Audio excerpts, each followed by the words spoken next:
Welcome, bonjour, femmes, to the Beautiful Soul-Led Life podcast, awakening your heartfelt desires, trusting yourself fully, and connecting with your soul's purpose through beauty. This is a potent mix of real life and profound spiritual teachings that will guide you for eternity. A place for inspiration and practical tools to live a life of beauty and soul, honoring your deepest authentic truth, experiencing your sacred heartfelt desires while saying oui to a life you love.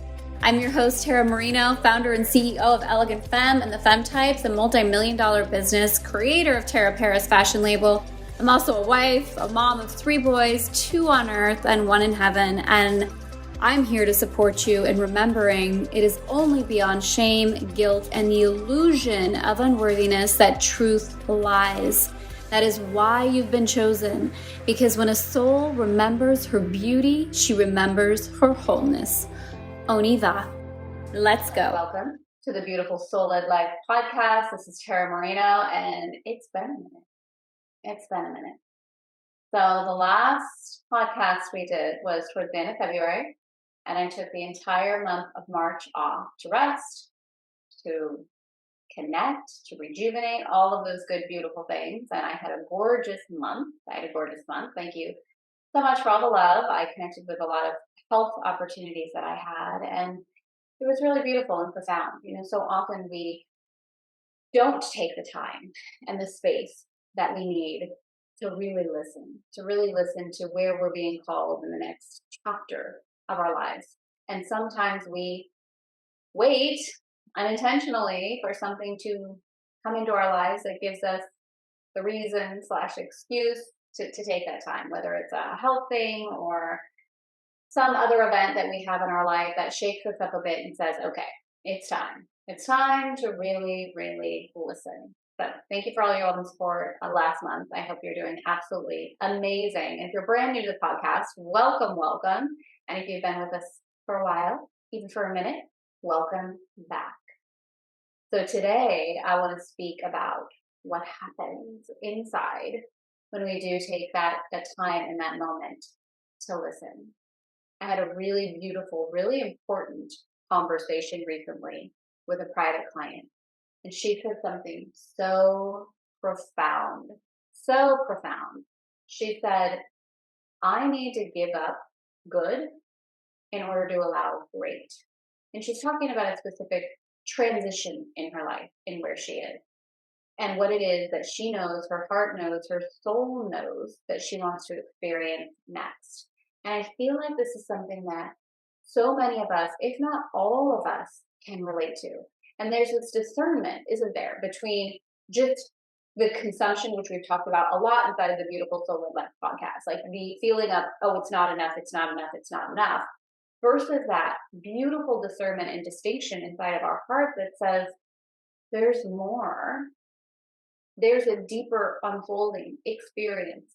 Maybe it's a career that you're seeking. Maybe it's a different relationship. Maybe it's a different expression of yourself in the world with what it is you're doing, what it is you're allowing, the next level of love, the next level of opportunity for you to experience.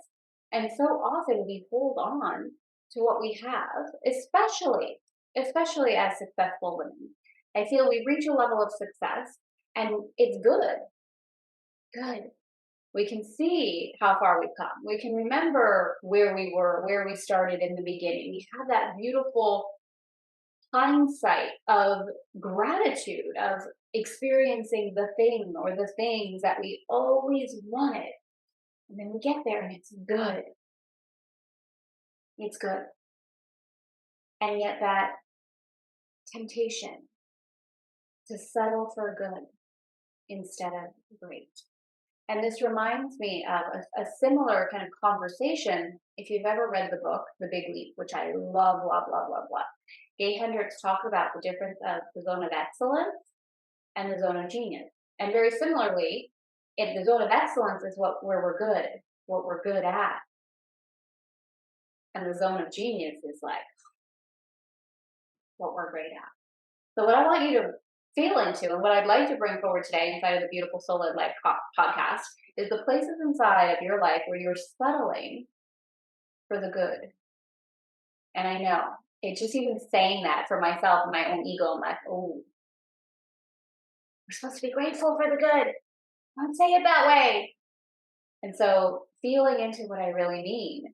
Yes, we're grateful. Sometimes we can actually utilize gratitude as a deflection to stay in a place that's no longer serving us.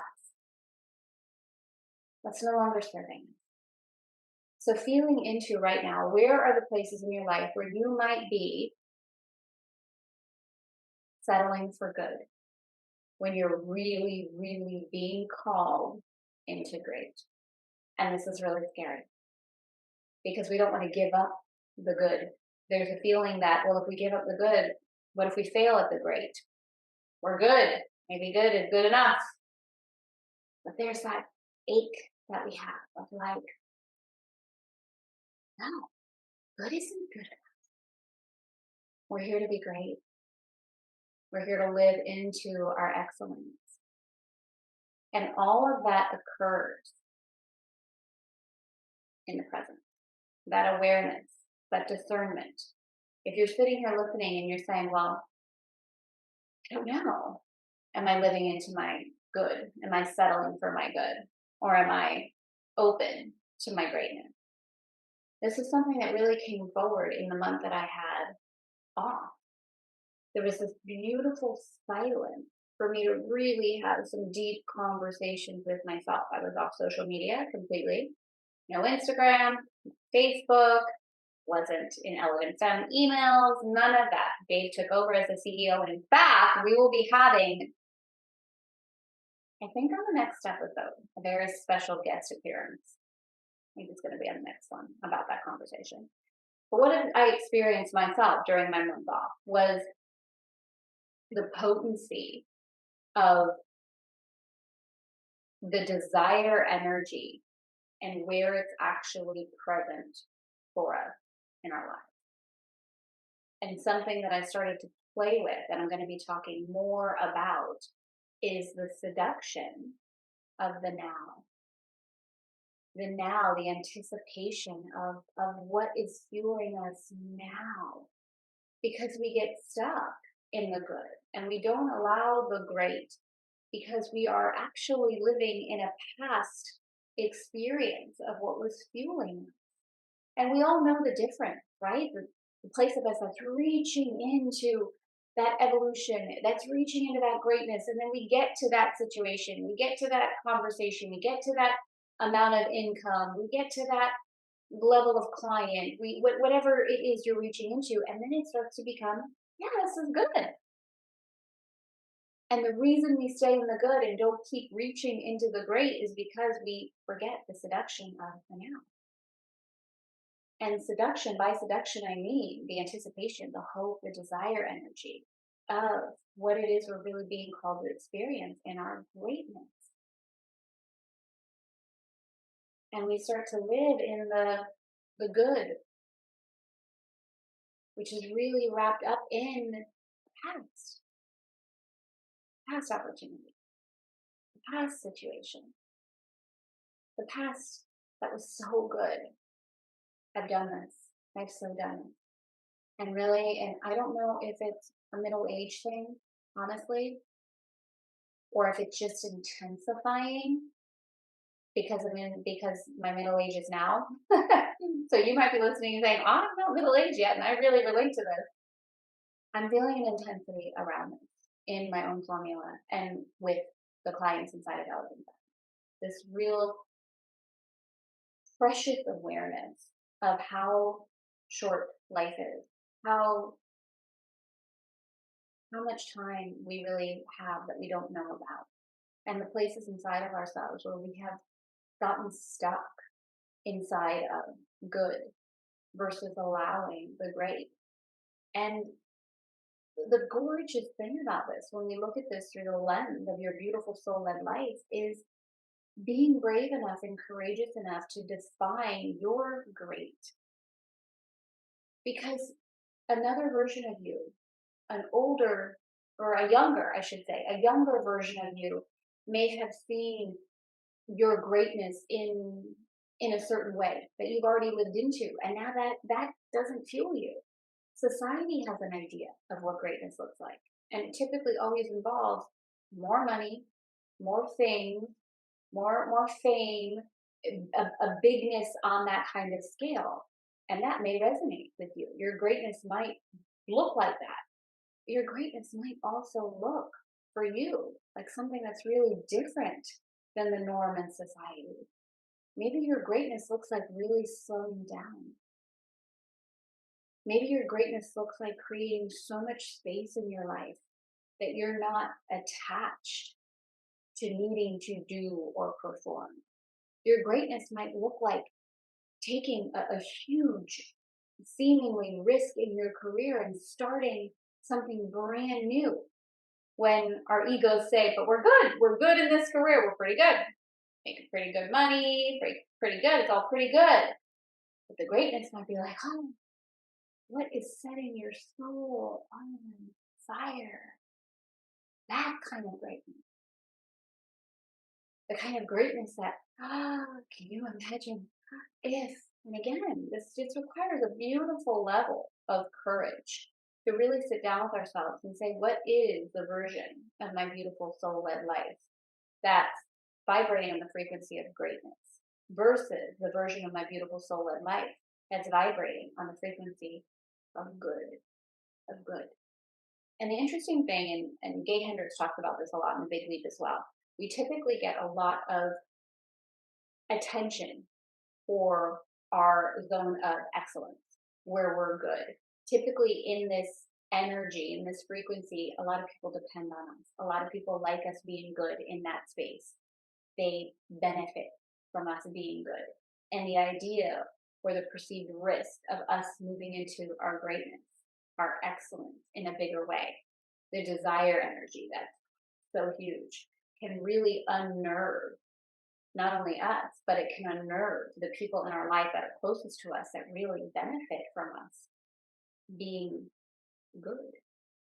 So I'm going to invite you this week to look at the places again inside where you're operating from that space of good versus feeling into the opportunity for greatness.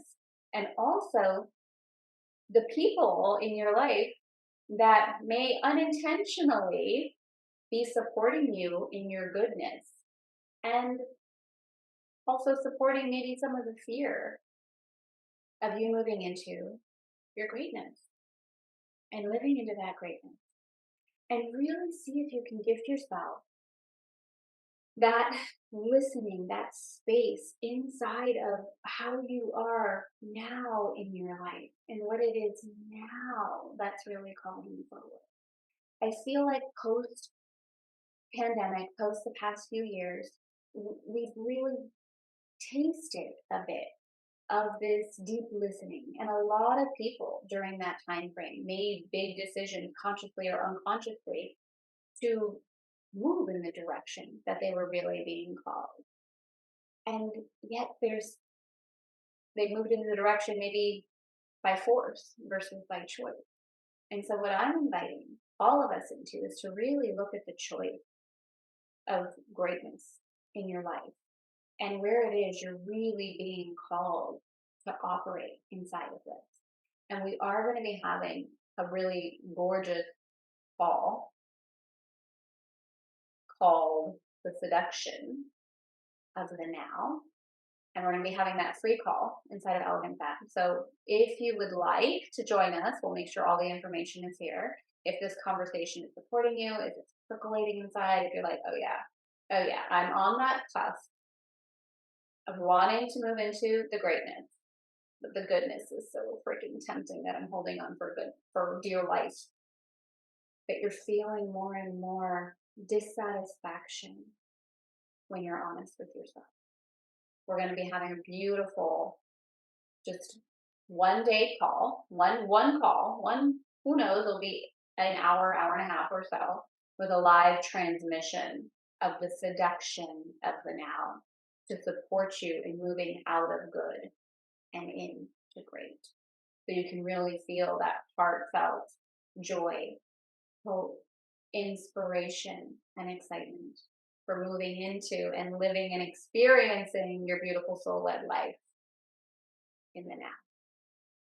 So this is the opening that I have for you as I come back, a really quick podcast for today. And next week, we will have our special guest. So share with me how this served you. Feel into this. Allow yourself to journal with some of what I brought forward. And if you'd like to join us this coming Friday, it's going to be, the link will be here for you to join us free on this live transmission to support you in moving from good to great. I will see you then. So good to be back. Thank you, thank you, thank you. I'll see you next week. Bye-bye.